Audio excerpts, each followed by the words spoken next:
Bienvenue sur le plateau de Parole d'élu. Nous recevons aujourd'hui le sénateur des Vosges, centriste de l'UDI, Jean Agré. Bonjour. Bonjour. Merci d'avoir accepté notre invitation. Question traditionnelle par les temps qui courent. Comment est-ce que vous analysez la situation politique du pays, vous qui la voyez quand même, on ne va pas dire de l'intérieur, mais pas loin en tous les cas? Dans une situation compliquée, je ne vous apprends rien et je n'apprendrai rien aux auditeurs de Vosges Télévisions, aux spectateurs. Le fond du problème, c'est qu'il faut la politique, en général, on le fait au niveau communal et à d'autres niveaux. On arrive à travailler ensemble, quelles que soient nos idées politiques. On le fait aussi au Sénat, où on a cette culture du compromis. Exactement, du compromis. Et pas de la compromission, mais du compromis. On arrive à travailler ensemble. Et je pense qu'à l'Assemblée nationale, ça devrait être la même chose. Et ce n'est pas le cas. Et pourquoi ? Parce que déjà, l'ambiance n'est pas apaisée, l'ambiance n'est pas sereine. Il y a beaucoup trop de politique politicienne, ça c'est sûr.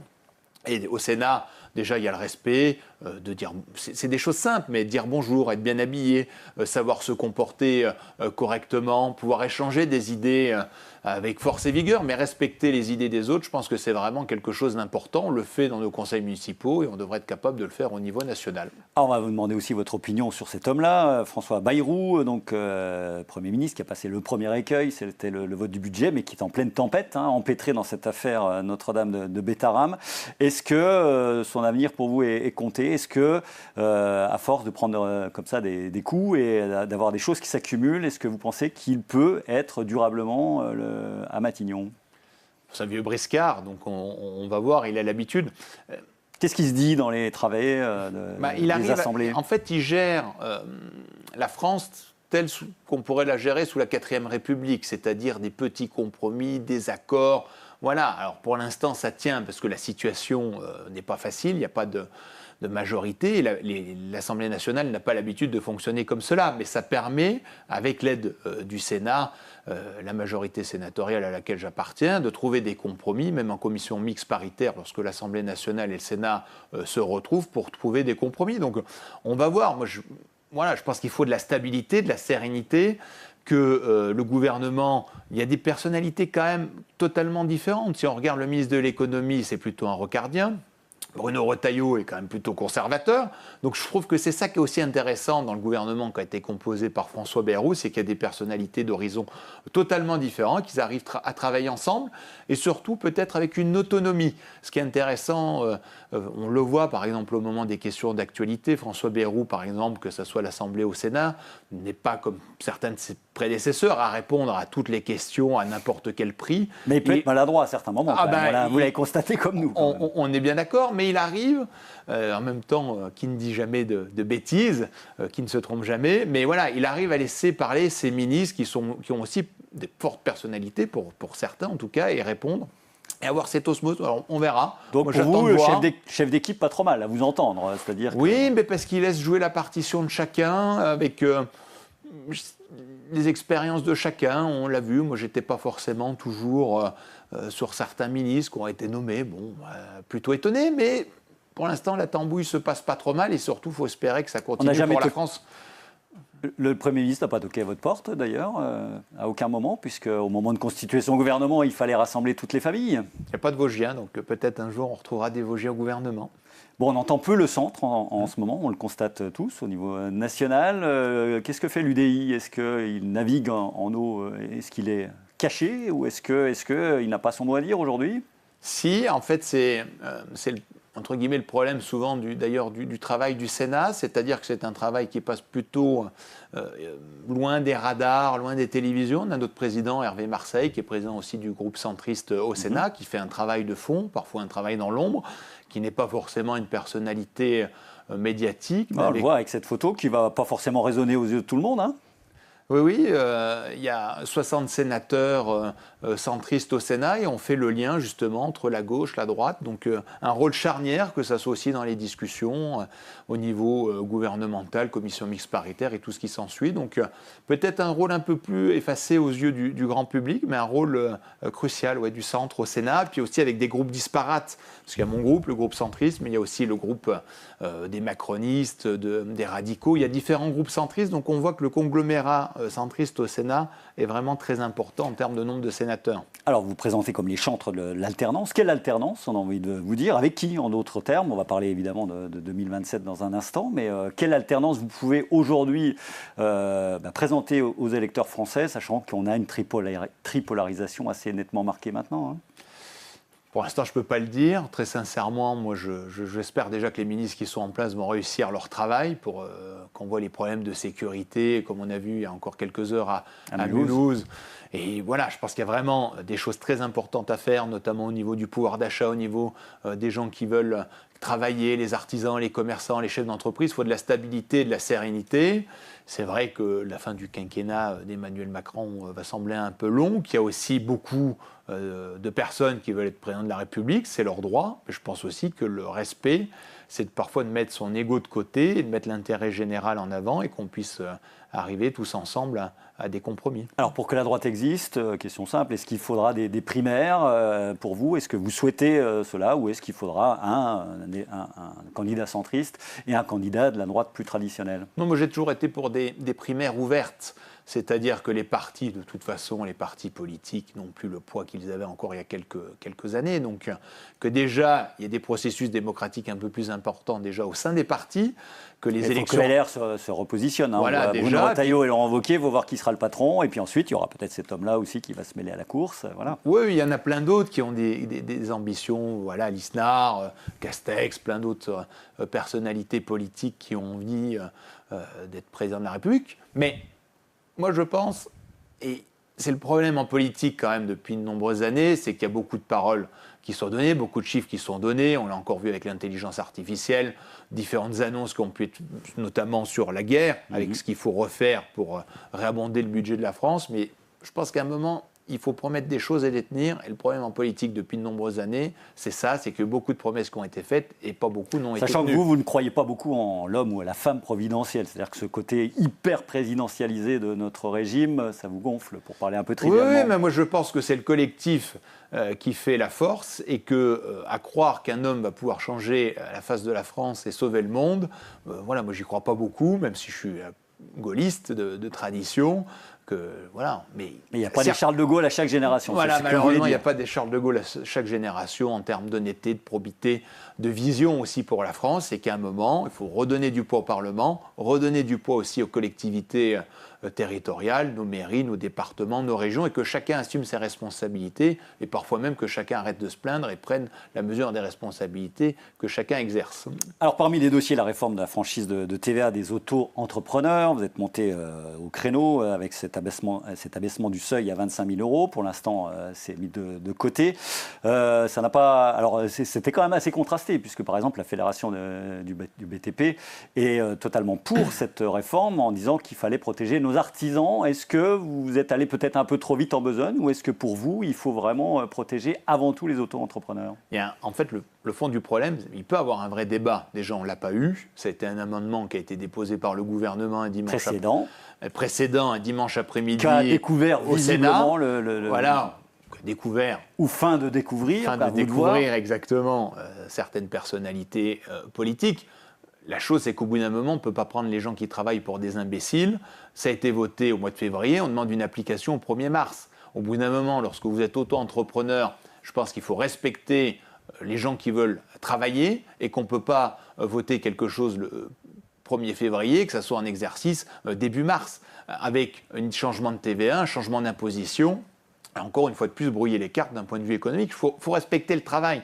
Et je pense que si on veut trouver de l'argent, il y a certes des difficultés budgétaires qui n'ont jamais été réglées les années précédentes, mais qu'on ne peut pas imposer à 250 000 personnes en France un changement de cap de fiscalité. L'État attendait 600 millions d'euros, ça a été peut-être un petit peu surestimé. 800 millions qui étaient en annexe de l'amendement. Maintenant, le ministre de l'économie a donné 400 millions. Alors, est-ce que la fraude a été anticipée? C'est ce que j'ai demandé dans ma question, puisqu'il y a aussi cette question du travail dissimulé.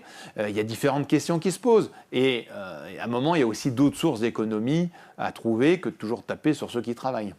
Alors on va parler des retraites, transition toute trouvée. Est-ce qu'il faut toucher à la réforme des retraites telles que... Alors on sait que les partenaires sociaux vont avoir quelques mois pour trancher et pour discuter. Est-ce que pour vous, il faut maintenir ce qui avait été voté en 2023 ? Enfin, pas voté d'ailleurs. Il faut déjà pouvoir discuter, ce qui n'a pas toujours été le cas précédemment, notamment avec les partenaires sociaux. Je pense qu'il faut prendre le temps du dialogue. Il y a des déficits abyssaux d'un point de vue du système des retraites en France et qu'il faut que chacun prenne ses responsabilités et puisse envisager l'avenir. Après, moi je pense qu'il faudrait un système par capitalisation pour que chacun soit maître aussi de son destin et qu'on a connu, que ce soit dans le département ou ailleurs, des gens qui sont venus nous voir en tant que parlementaires et qui ont trouvé la réforme profondément injuste, que je peux comprendre. Donc coexistence des deux systèmes, on n'abandonne pas la répartition quand même, on est non, d'accord. Mais moi j'ai voté la réforme précédemment qui a été proposée au Sénat parce qu'elle permettait de protéger les femmes et les carrières longues. Après, sur le fond du débat, il y a quand même des améliorations à faire au niveau du système par capitalisation et que chacun ait pu capitaliser. Si vous avez une maladie, j'en sais rien, quand vous avez 50 ans, vous êtes malade, vous voulez partir avant, vous prenez ce que vous avez capitalisé pour pouvoir profiter des derniers instants de votre vie. Je ne pense pas que ça soit quand même complètement loufoque et qu'on puisse avoir un système, entre guillemets, qui puisse s'adapter à chacun et pas forcément un long tunnel qui est difficile à vivre pour certains Vosgiens ou Vosgiennes qui ont subi des désagréments ces derniers mois. En tous les cas, on a tous noté que malgré la réforme, le déficit attendu, on ne va pas dire espéré évidemment, c'est 15 ou 20 milliards d'euros, donc on va sans doute reparler des retraites dans les années qui viennent, c'est sûr. Sur le territoire vosgien, le sort des termes de plombières inquiète très fortement, évidemment. C'est un dossier que vous suivez de près.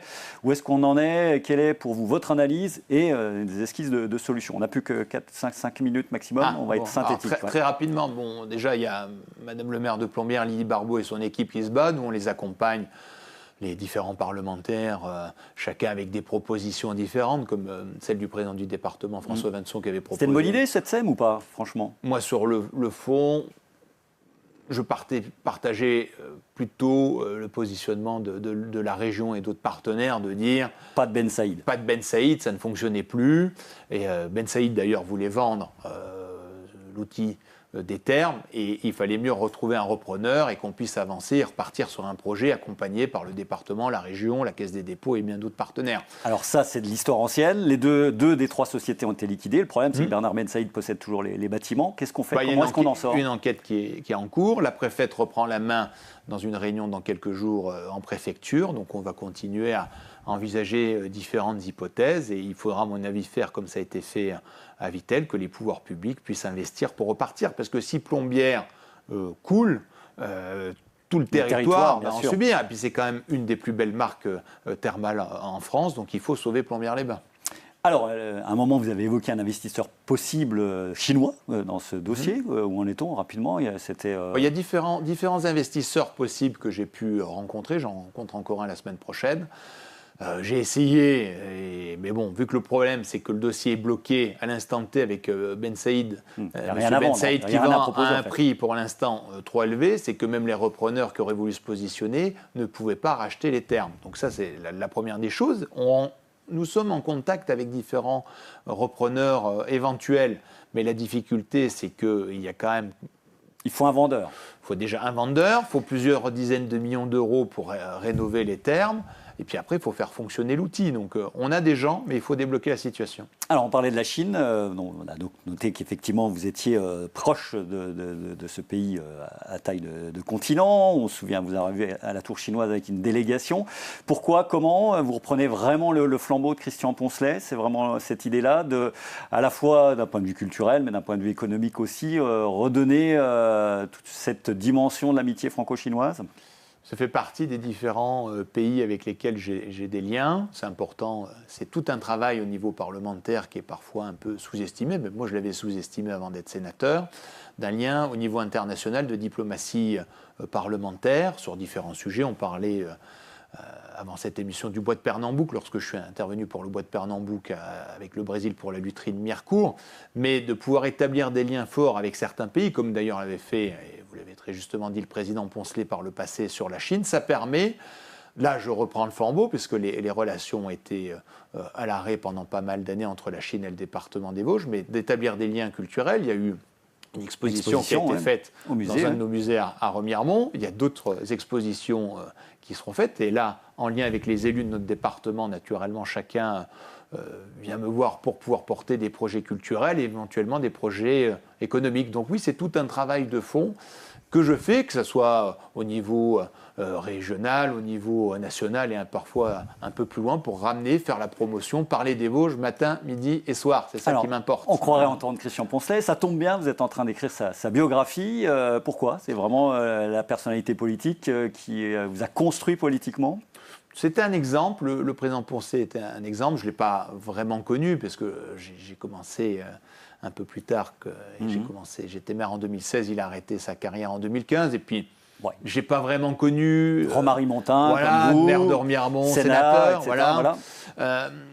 Le fait, il y a eu un livre par le passé de M. Toussaint qui était à charge et je pense qu'au vu de ce qu'a fait le président pour le département et aussi au niveau national, voire parfois un peu plus loin, je pense qu'il faut donc là, vous êtes vraiment sur la géographie, il faut dire les choses telles qu'elles sont. C'est vraiment quelque chose d'élogieux par rapport au président ou il y a quand même, vous évoquez un petit peu, vous évoquerez tous les aspects de la carrière? Il y a tous les aspects de la carrière du président Poncelet. C'est un livre qui va sortir au mois de juin, qui retrace avec aussi ma vision de ce qu'a fait le président, de ce qui était aussi une époque. L'époque politique a beaucoup changé, donc voilà, je retrace modestement. J'essaye de lui rendre hommage, lui qui nous a tant apporté au niveau du département des Vosges. Allez, 2 dernières questions. Vous avez un œil aussi précis sur l'entrée au patrimoine de l'UNESCO de Mirecourt, de la lutherie. C'est une marque monde pour les Vosges. Où est-ce qu'on en est rapidement? Nous sommes en train, avec Nathalie Babou, Yves Séjourné et beaucoup d'élus, de constituer une association pour défendre la lutherie de Mirecourt, en lien avec les luthiers naturellement et tous ceux qui aiment la lutherie de Mirecourt. C'est une institution merveilleuse qu'il faut continuer à porter quels sont les et enjeux? À défendre. Quand vous avez le label, vous obtenez ce label. Après 5 ans, 10 ans de labeur, parce que c'est tout un travail de fond pour constituer un dossier, faire un travail de lobby, ce que j'ai déjà commencé à faire pour Mirecourt. Pour aller obtenir ce label, vous ramenez en local plusieurs milliers de visiteurs rien que pour visiter ce label. Donc, les enjeux économiques et touristiques sont importants. Moi, je pousse, c'est vraiment quelque chose qui me passionne et on est en train de constituer tout ça pour que, courant de cette année, l'association puisse être créée, accompagnée et qu'on puisse obtenir ce label dans quelques années. On verra. Alors 2026, il y aura des élections municipales, mais aussi des sénatoriales. C'est un suffrage indirect, donc les Français se sentent forcément moins concernés. Question simple, Jean Ingray, est-ce que vous y retournerez? Au sénatorial? Ah ben oui. Oui, je suis passionné par ce que je fais.